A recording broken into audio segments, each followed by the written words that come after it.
This video will review the 13 American colonies, their development, diversity, self-government, mercantilism, transatlantic trade, and the Middle Passage. The founders of the English colonies were greatly influenced by an economic theory known as mercantilism. This theory held that the earth had a limited supply of wealth in the form of natural resources, especially gold and silver. So the best way to become a stronger nation was to increase wealth. Because the world's wealth was thought to be limited, countries raced to capture raw materials which equated with wealth. The American colonies were used as a source of raw materials for the English, which helped increase the wealth of the mother country.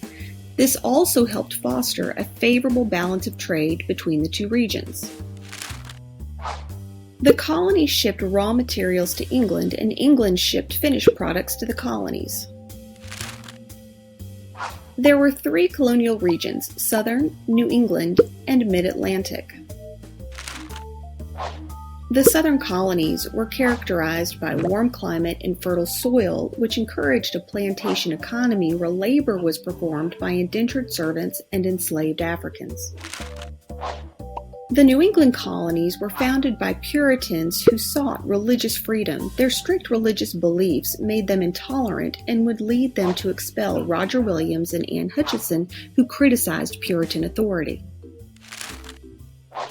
This confined life may have led young girls in Salem, Massachusetts to have fits which were blamed on witchcraft. These accusations would lead to the Salem witch trials. The Mid-Atlantic colonies were the most tolerant and home to diverse grain farming, Quakers, and good harbors. As southern cash crop plantations prospered, they struggled to keep enough workers. This lack of workers and Bacon's rebellion caused farmers to turn to African slaves to do this work.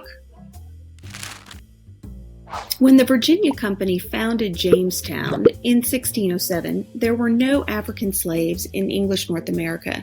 By 1700, however, the Middle Passage had delivered thousands of African slaves to the English colonies.